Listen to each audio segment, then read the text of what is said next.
What's up? What up, world?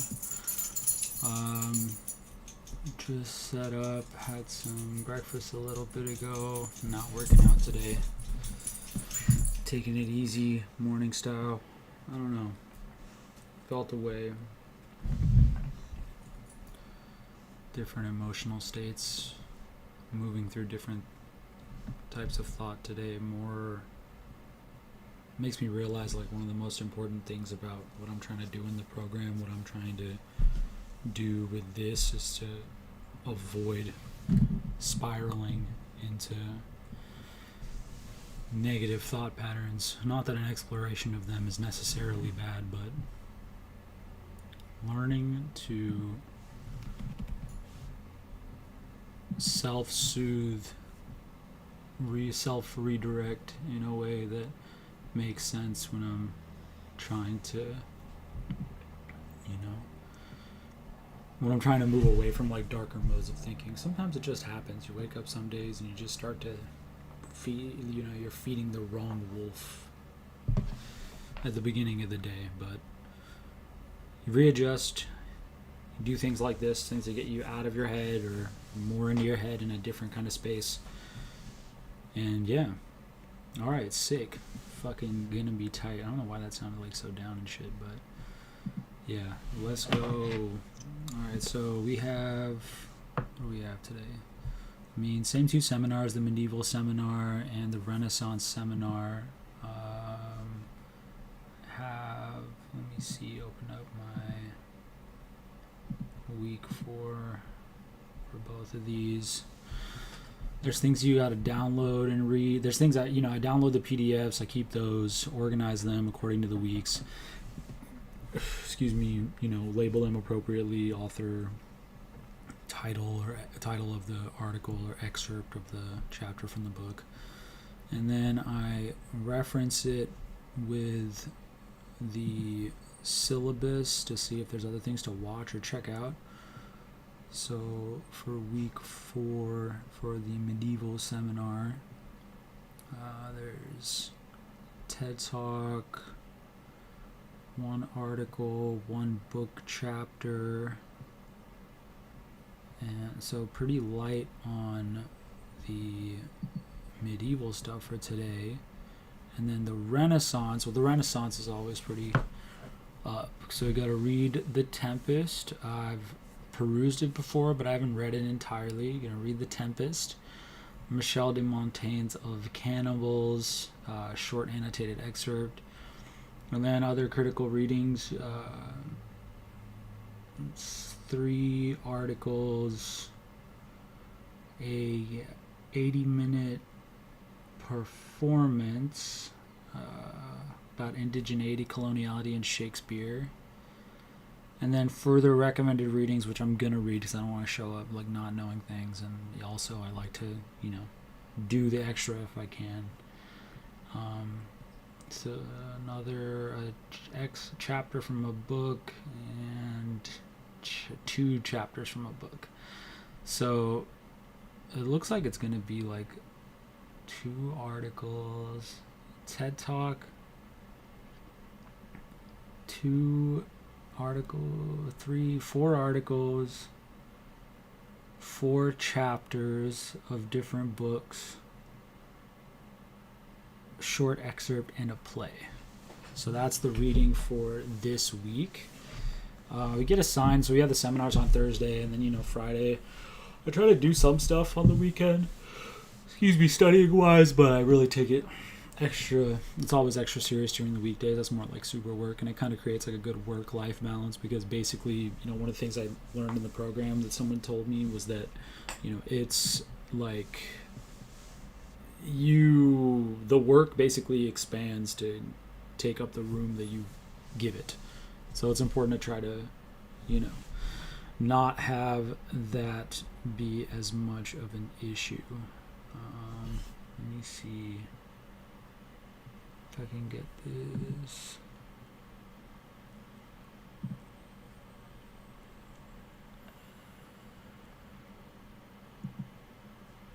I mean, it is what it is. Okay, cool. Alright. Okay, cool. So Let me pop up that first. Also, shout out to all these streamers, or not streamers, I guess, like people who are studying online that made this kind of approachable for someone like me. You know, I'm a student, but I'm also I'm old to some and young to others, 31, and it's cool to be on the internet, on YouTube, looking around and finding people like J Skulls, and see.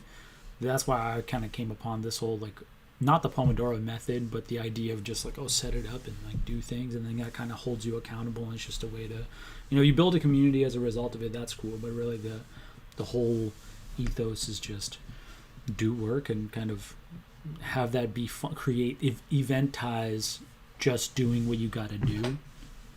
It definitely makes it much more attractive.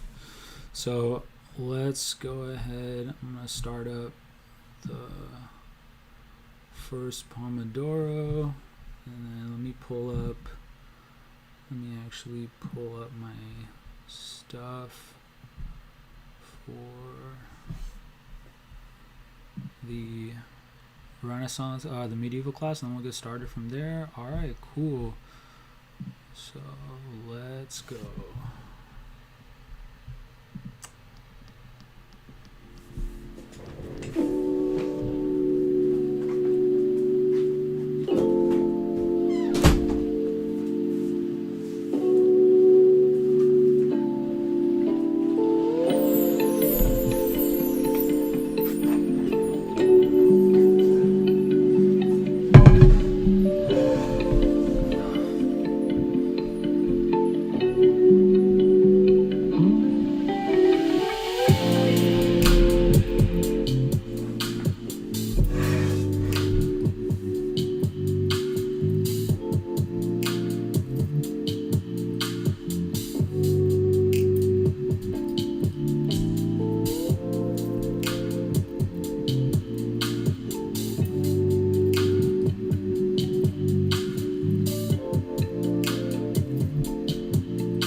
Damn. Okay, that was just like lengthy and irritating in a lot of ways. I feel like, what was this article that I'm reading right now? So I'm almost completed with the first article. It's 21 pages. I spent the first couple of minutes kind of fucking around, to be honest. But you know, I'm having fun with it. I'm disciplined, but also I give myself that like variability to just enjoy it, to continue to just want to keep doing it, because this is going to be like more or less the rest of my life. And yeah, this article though, it's by Sonia Drimmer. It's called "Manuscript as Ambigraphic Medium," and I guess the notion it's combating. It's one of those things again where one of the things I'm concerned with, like why I'm interested in non-duality, is because there's classical notions, post-enlightenment, modernism, put stuff into duality, and this talks about the text as being, I think she quotes a dude who's really into studying these binary of medieval manuscripts introduced by Nelson Goodman to designate different kinds of artistic production. Essentially, there's two kinds of text. There's an autograph, which is a work, the physical manifestation of which its end product, and which end product bears the traces of history of its own production. Okay, so painting, sculpture, prints that materialize, trace of a singular or historically unique action. And then allographs, which are works that provide notations made of discrete units, syntax, or instructions for repeatable realization in other physical or experiential formats. So, I guess like the contention, the thing that the author is taking contention with is the Goodman's idea that basically differences between an edition of a text, the style, the size of script, the type, color of ink, type of paper, number, layout, condition, those don't matter. What matters is whether. What's up, dude? What matters is whether it's. I guess like the functionality of it, and he puts it into if you. But that's like I think that's kind of stupid to think about, because if you have an album, you're gonna receive and kind of go around dealing with the album differently if you get it on vinyl, if you get it on an 8-track, if you get it on a cassette tape, if you get it on an iPod Nano. Do you have the ability to do you have the ability to play or play the device, the thing that you have, the object, or charge the device that you need to in order to access that music? The way that you interact with it on like one of those I interact with a LimeWire download song on shitty MP3 player in like 2006 is different from how you experience listening to the same song on Spotify. At least I think it is. There's like that. All those different layers kind of interact with one another. Otherwise, you just be like, oh, everything's the same. It's kind of goes to show that things are not. There's definitely like integrity of it. Like if I'm listening to Soulja Boy, Pretty Boy Swag. If I'm listening to Pretty Boy Swag, or if I'm listening to Crank That and I'm listening to it via LimeWire in '06, and then I'm listening to it today on Spotify, it's just got a different feeling to it. I could talk about like the difference in aesthetic value that comes from the just the interface of the MP3 reel of what the song title is versus like how Spotify comes up with like the album art and the user interface that's more, I don't know, it's different. It's different for different reasons. It elicits different affective responses for me, and I'm sure for others as well.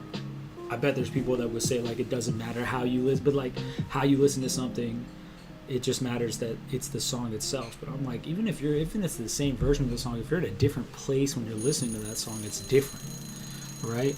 So I think that's what this is trying to say. And it gets, when you try to pull at those kind of threads, it definitely gets weird, because then you start thinking about like, what is a thing? What is the object? Is there anything about it that's static? Is there anything about it that I could put my finger on at any given moment? And I mean, you can, but anybody else can as well at the same time, and still have like a similar surface area, because it's kind of like facets on a diamond rather than different objects. They're not the same object because they're different facets, but they're part of some kind of like integral piece. We kind of look at that as God, or like the unifying principle of the universe, or whatever it is. But you go too far into the looking at the diamond, you start to lose touch with the different facets. You focus too much on the facet, you start to think like imagine your view shrinks down and you're on a facet of a diamond. If you're there small enough to exist on it, you wouldn't even, if you didn't know, you wouldn't be able to tell there's anything outside of your flat world,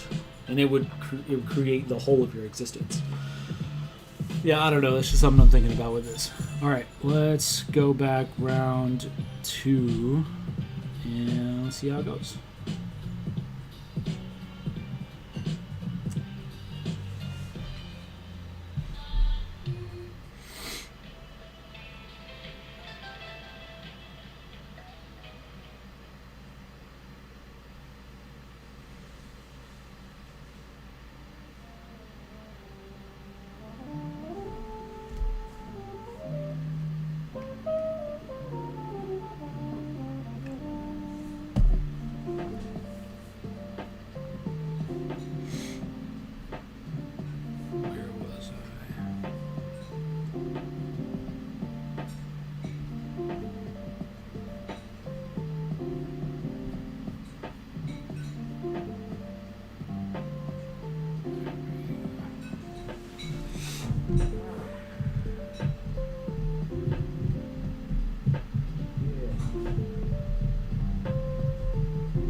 Hey, you're the best, and I love you. That's up to you.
you sick.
Pausa.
over time, what happens?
So I finished the first article by Sonia Drimmer, and I'm on the second one now. It's a chapter from a book that we've already read 2 chapters from in the last couple of weeks. The book's called Digital Culturology, Medieval Books and Modern Labor by Bridget Weirdy.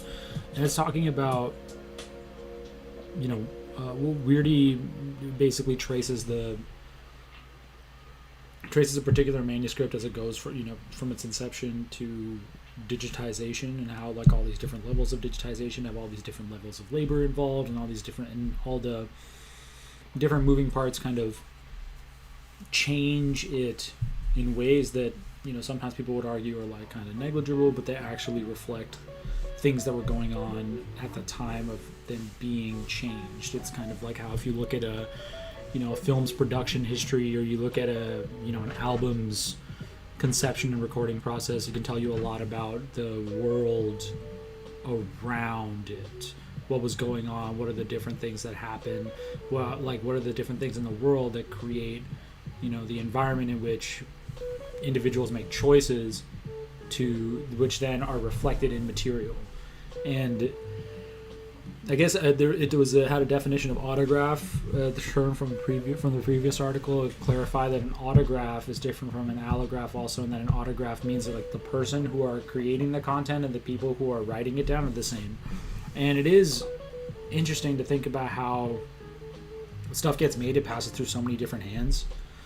and we look at books and we think about it like, oh yeah, but that wouldn't happen, because we see it within our own time frame as unable to be completely changed and unrecognizable. But then I think about stuff like the pyramids, the Bible, like these things where enough time passes to the point where it becomes very, very difficult to parse out who is the creator of the content, who are the people who inscribe the content, how does it change in all these different ways over time, like how do those different levels of change interact with each other? Is there even a way to say that a thing is definitively a thing if it's always subject to change? And then you start thinking about it with like human beings and stuff. It's like, I'm me when I was 5, I'm me when I'm 15, I'm me now, I'll be me when I'm 50, I'll be me when I'm 80. But am I still me? You would argue that there's like a part of me that remains integral throughout all those different iterations of myself. You could go ship a Theseus on it and just be like, oh, what if I replace my arms, my legs, my brain, my heart, like every part of my body? Am I still me? There's people who would say yes, there's people who would say no. It kind of goes to show like how much you believe in like the integral unifying principle across all these dimensions of difference. And I think in like today's world, like how that relates to the world today, I think about is like, it's really hard to argue that things there's a definitive way to look at anything. We call that like the binary. It could be gender, it could be like the way people think about wage gap, could be the way that people think about religious outlooks. It's just a lot of people tend to look at the world in, there's like a cultural narrative, there's a socio-cultural narrative that pervades, I guess, like, I don't even know if it's in the West. It's just like, I know it's it's out there. The percentage is different, but people who believe that things are one way or another way. And then there's people who believe that things are lots of different ways. And there's no real right way to look at anything. And then there's like the overlap, which is where you get the deep, I think, human connection, is when you realize like you have an inherent inclination, affinity. We call it negatively a bias, but you don't know what, if I like wearing this shirt, do I have a bias towards this shirt, or do I have an affinity for this shirt? The connotation kind of becomes different. Depends on how much it fucks with other people, I guess. But it's difficult to find that meeting ground between people who think in an incredibly dualistic way and people who think in like or it's weird because the dualistic binary is also kind of like a like a unifying thing. They're like, no, it's all one thing. And then there's people who are like, it's all different things. And it's difficult to have a discussion about people like, and bring people to the table who culturally, religiously, socially, environmentally, economically look at things as either being like in a binary, in either a unilateral or like a binary that leads to a unilateral understanding of the world, and then like a multiplicity world. It's difficult to deal with the multiplicities and the one, because the one is in the many and the many is in the one, and you can recognize that, and it becomes really hard to talk about. And I think that, if you focus too much on the unifying principle, or God, or the thing that holds us, like the thing that's the same me across all the different me's, you focus too much on that, you lose out on all the changes, on all the different parts that exist in the world, that exist in yourself, that you have been, the world has been. Now, if you focus too much on all the parts, you kind of like have no orienting way of looking at things that you're viewing. And that's kind of where I think non-duality comes in. It's not one thing. It's definitely not two things. It's like a lot of things, but it's also not, this one and this many are not necessarily in contention with each other. They're working like with rather than against. And it's just really difficult to figure out like how to explain that in a way that makes like bigger sense for a dissertation or for bigger writing. I mean, there's definitely stuff I can think about to write on, my final projects for my final papers or projects for both of these courses. thinking about like non-duality in medieval manuscripts, non-duality in Shakespearean literature.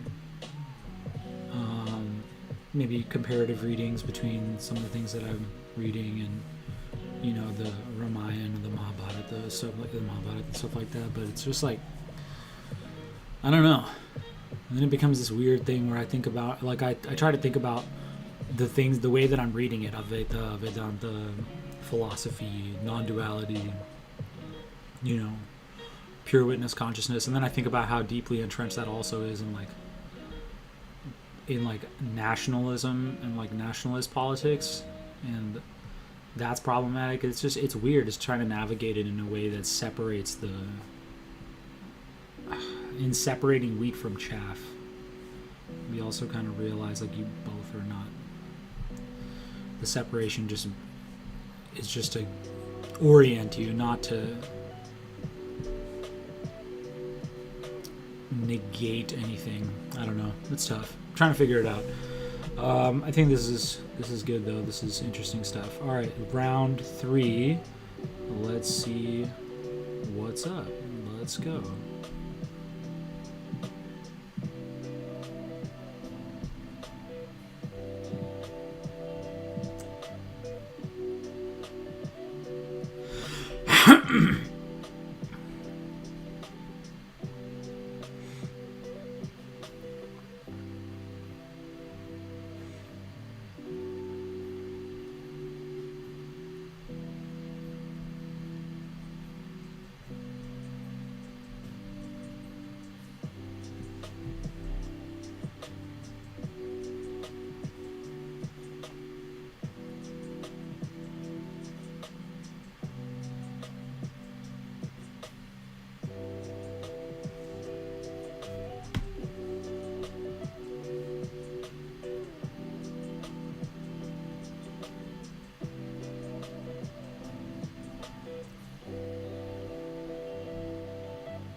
Okay.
Damn. Okay, so that chapter is really interesting. The weirdy chapter. It's talking about, again, it was like a discussion of the different ways, like the different labor that goes into creating a text or textual object, and how those things are not necessarily discussed in the text itself. And that's really interesting because it does remind me of my interest in rap music or manga, and specific examples come to mind where things are deeply influenced by the background of either economic or structural formats. Like, by necessity of adhering to those specific types of formats, changes are made to an artwork or a piece of art that are not accounted for in the piece of art itself. So, like, I don't know how like the internal conversations go, but you look at like Kendrick Lamar and the production leading up to, I don't know, like the way albums are made. I'm not talking about producing in terms of making the beats. I'm talking about like thinking about the political climate, the state of music as a transition into streaming, the onset of like SoundCloud rap, the bursting onto the scene of like what are considered OGs in the game today, the Drakes, Kendricks, J. Cole's. When all this stuff was first starting out, I'm sure there were like,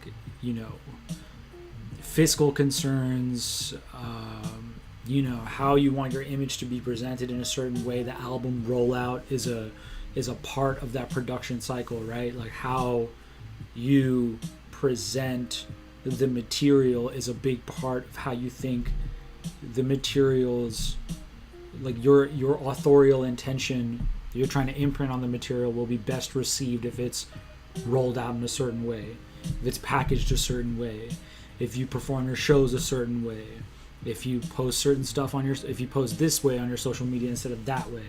Like all these things, they're not necessarily like aggressively calculated, but they are they're not calculated in a way that like, you hit the billiard balls, where every single ball is going to go, but there is intention, strategic implementation of approaches and ideas in a place where you don't have control of all the variables. But like the more variables you attempt to cohesively line up with your art to be presented a certain way, it's you hope that it's going to get that effect, that long-term effect that musicians are going for. And then I think about it in terms of books, and like what this is talking about is in medieval manuscripts. It's like those things are written on animal skin. You're using ink from like oak nuts, like dried oak nuts and shit. You're making pens out of feathers, and you're drying out the animal skin it's such a process. You get all that stuff together, you write out a text, you bind it, which is its own work. You figure out what you want to write, you write something down. Okay, great. That's one way of doing it. And then it's like, okay, what if I want this to, if I want to I have more ideas than I do physical implements. How do I get these physical implements? I go about doing something like that, or I find people who are scribes, and I'm like, yo, look, I get paid. I have to get paid money to do this. How do I do that? Or I get patronage. I get that patronage. I could offset the labor of the writing of my ideas to someone else. I don't have a computer. I gotta do all this extra shit to be able to get my ideas down. So I'll hire someone to write it. I have a conversation with the patron about the money. The money dictates like how much material we probably have. The material dictates how my ideas are going to fall on the paper. I talk to a scribe. That person is listening to me talk about ideas and then writing down what they're hearing me say.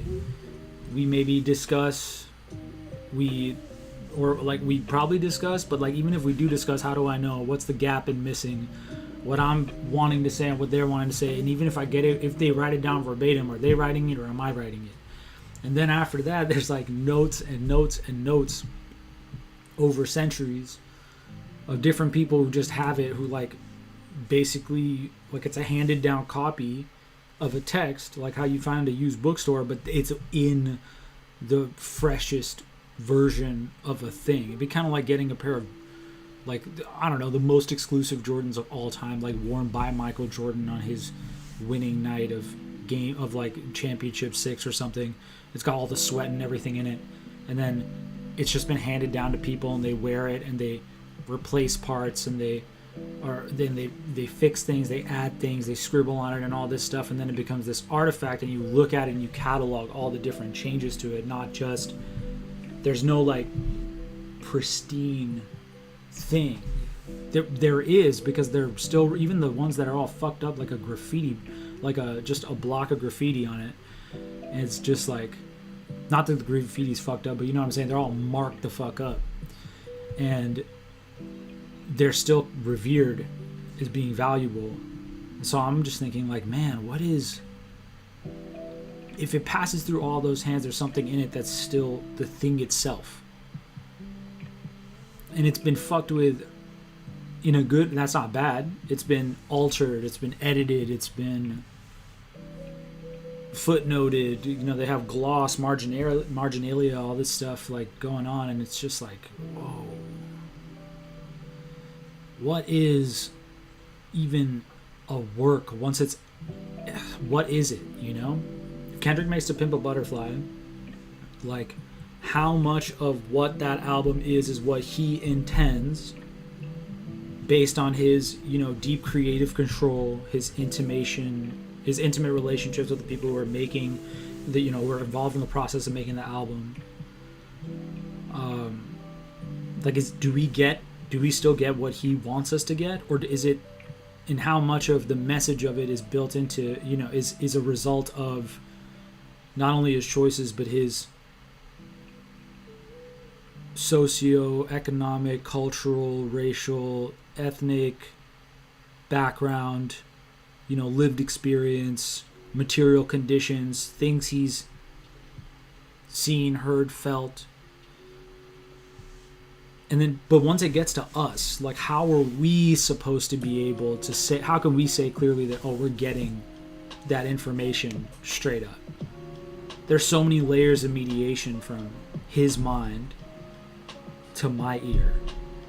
There's like his mind, there's the editing version, we don't get like, it's kind of what's interesting about like a project like Untitled Unmastered. That was like untitled and unmastered tracks, but even that was presented in a certain way, with the slick looking, plain album cover and the lettering, and it's like, and just like the dates to give you an idea that, oh, you're going to look back and think, oh, he said these words at this point in time, that's what was going on.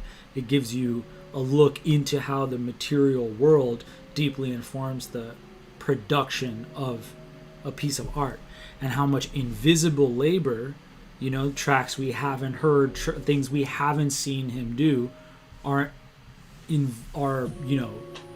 not, they're kind of erased when the final product comes out, because it's meant to be a product,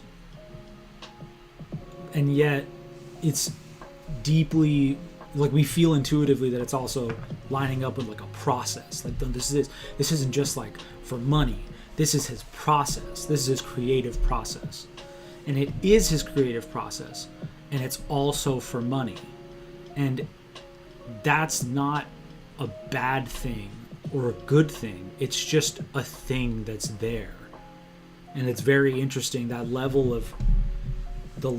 of layers that are between your mind understanding things, in your own mind, and things that are posed to you outwardly in the world. Okay, where am I? I think I have another. All right, let's go round, one more round, and yeah.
Alright, so what's happening here? I think.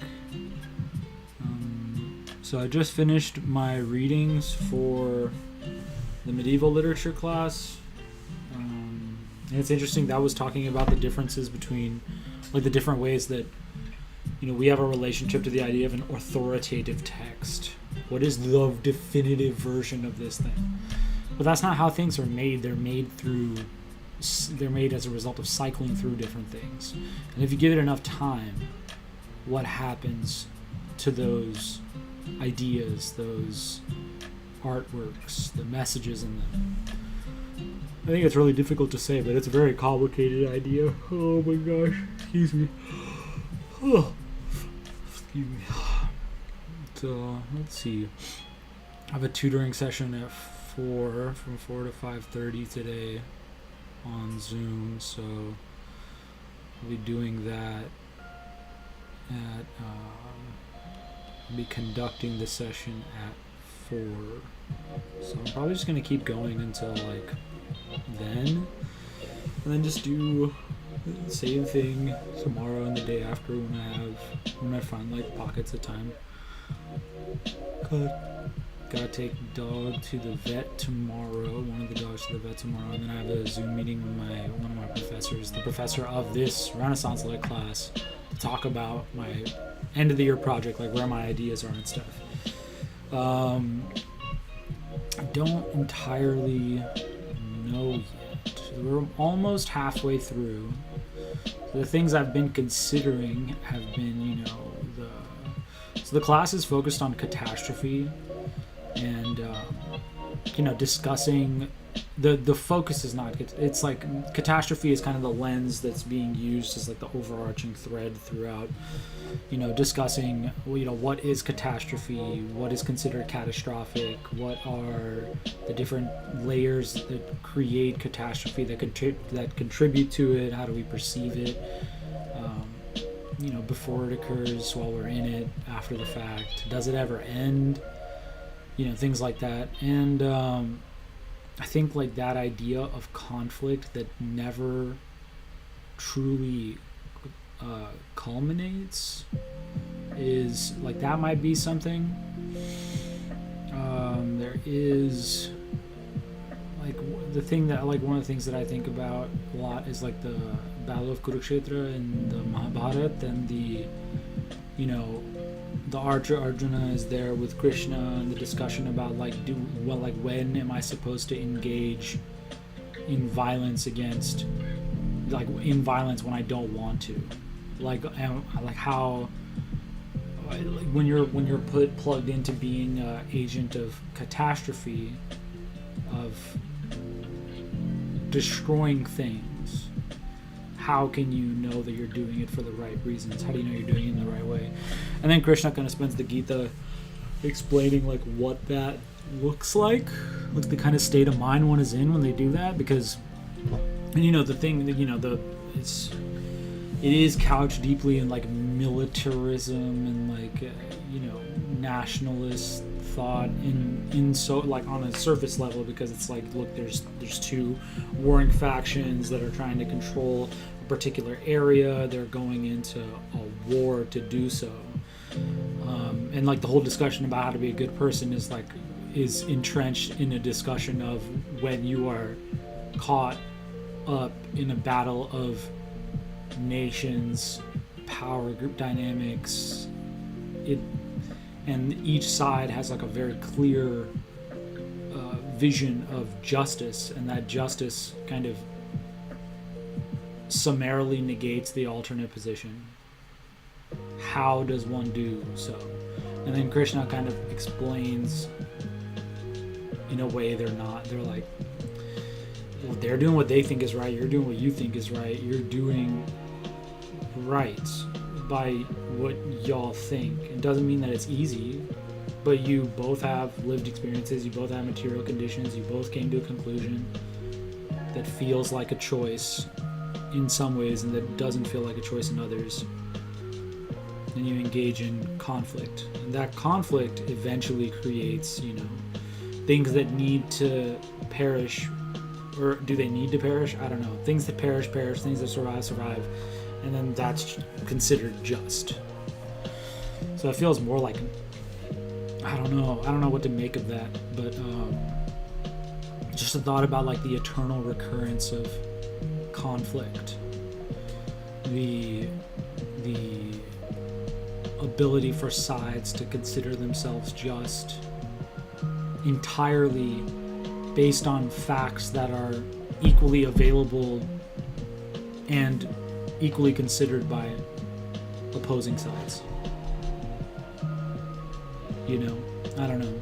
And that's kind of where my head's at. I don't know. I'm kind of like in the spin cycle a little bit thought-wise. I'll probably try to think more later about like what it is that I exactly want to write on for that class.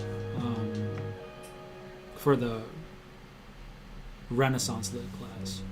For the medieval class, like the discussion of different types of material, I was thinking about like maybe just doing like a production analysis of like a particular artist's like discography, or maybe like their like a piece of work, because the professor is very interested in multimedia. You know, she's a medievalist, but medieval studies is basically multimedia studies because of the level of different material production that goes into the creation of a medieval manuscript, and it's very like in line with the ethos, you know, especially discussing the stuff we've been talking about with like interfacing and stuff, how like the medieval manuscripts and interface.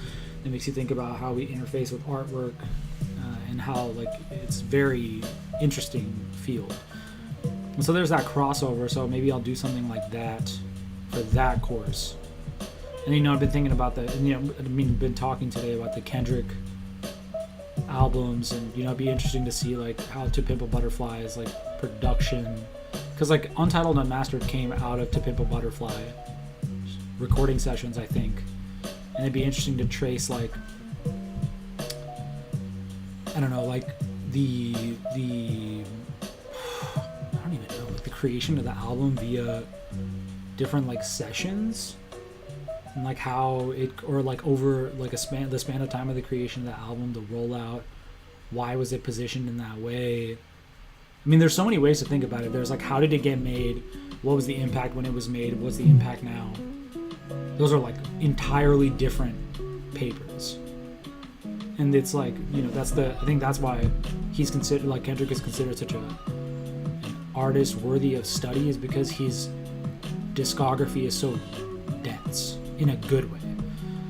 So I don't know, maybe like a deep dive reading of like, you know, the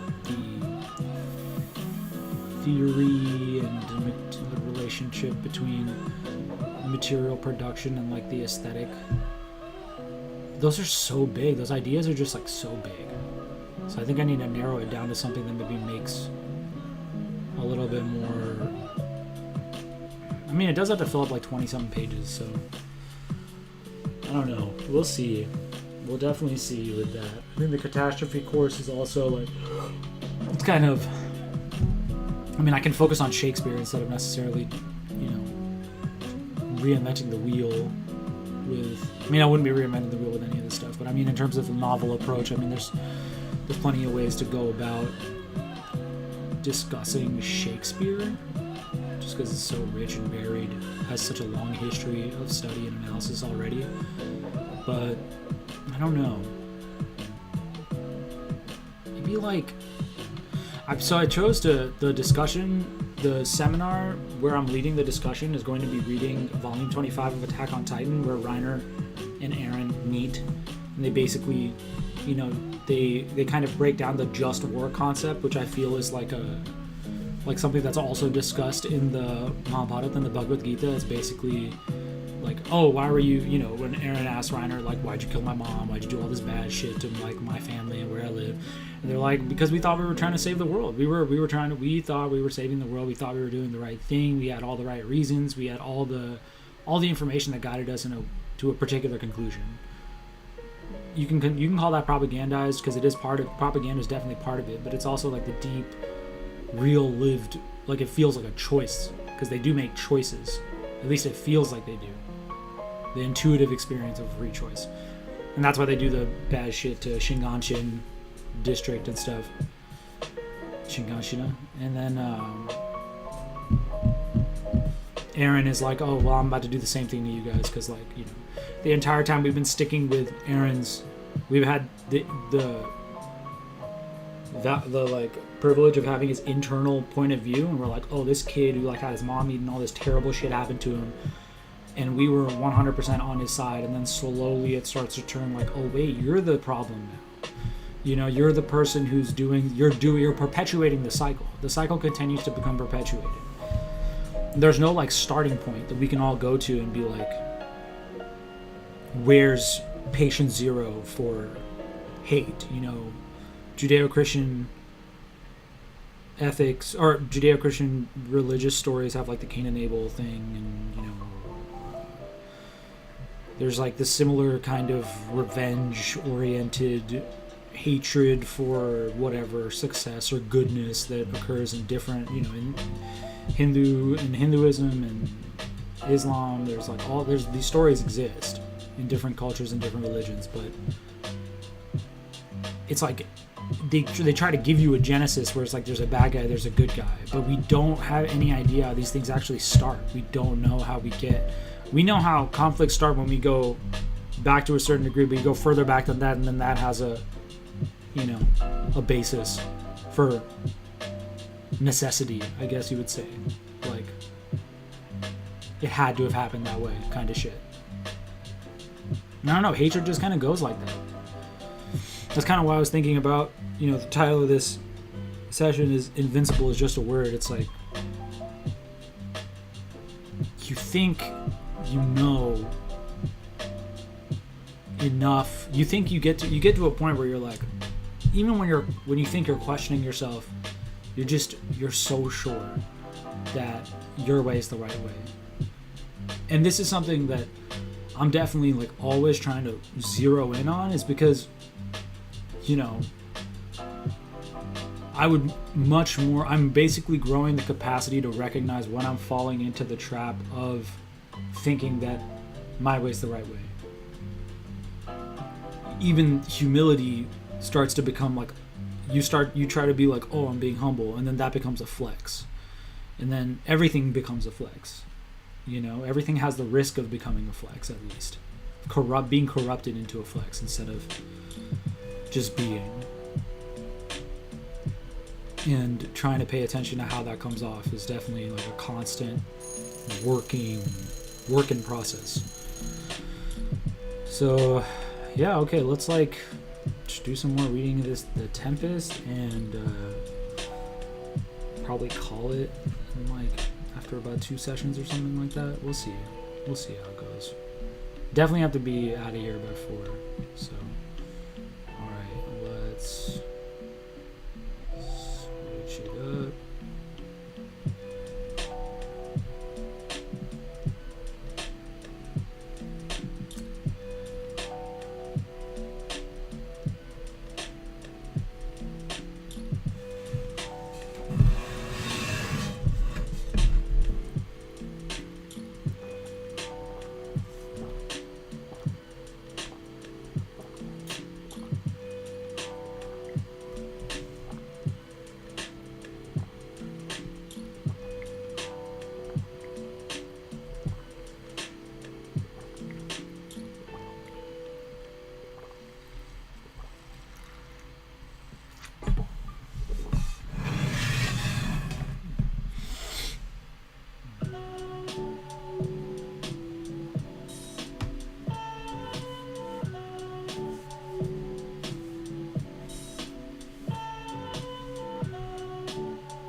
What's up?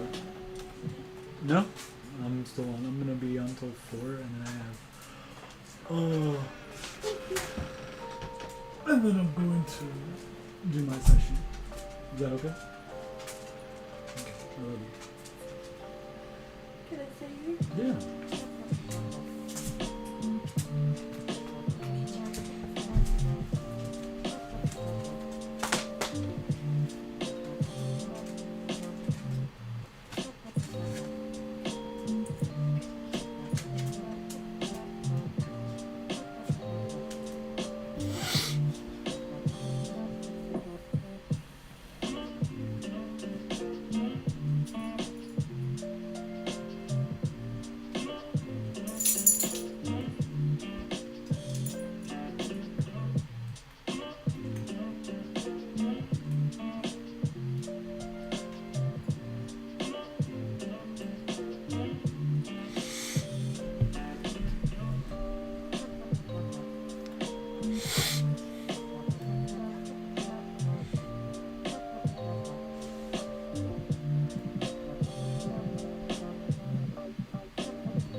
Alright, so I'm gonna.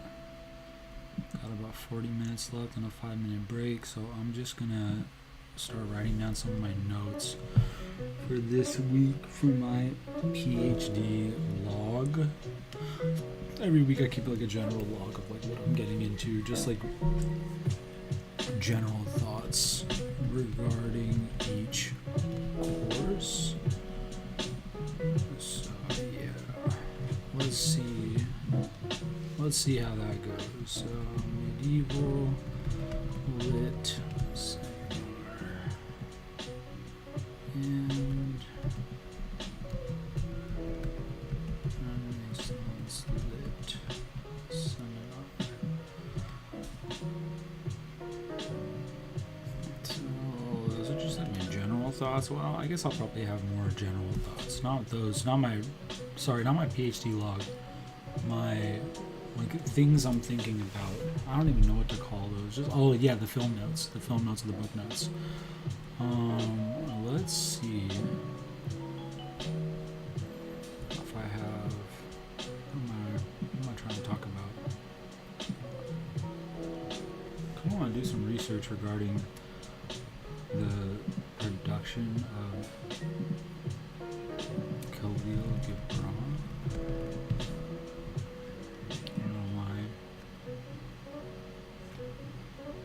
I'm like not taking my break to really talk about anything. Kind of want to look up some other shit. Just checking out. I don't know why. I just thought about. I've recently finished The Prophet, like a couple months ago, and I just thought it was really great. And I think I'm just curious about what exactly is the idea. Poetry, fable.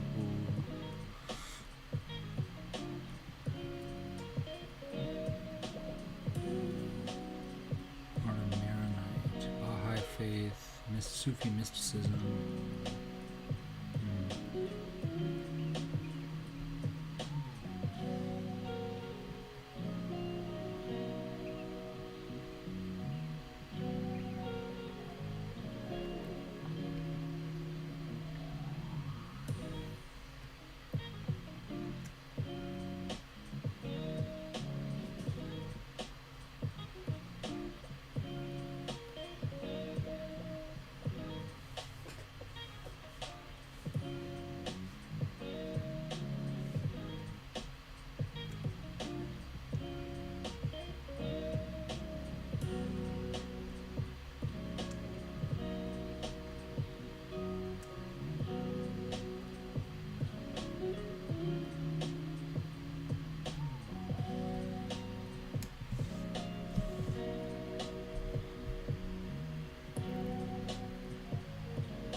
Alright, man. I only got like 2 minutes left in this one. And I'm kind of, it's already got to do a hour and a half tutoring session after this in a couple of minutes. So I think I'm just going to sign off now. And yeah, I'll be back again sometime tomorrow. It was good. It's good stuff. A lot of interesting readings today. Started near the end. I decided I wanted to start writing something, and then I ended up having writer's block, but wanting to push through it, and that kind of led to me just kind of being frozen. Real life 404 error. But it was great. It was good stuff. Thanks for watching if you're watching. And if you're not, I hope you're still having a really nice day. You know? It was dope as fuck. Alright. Cool. Catch y'all later. Peace. Check.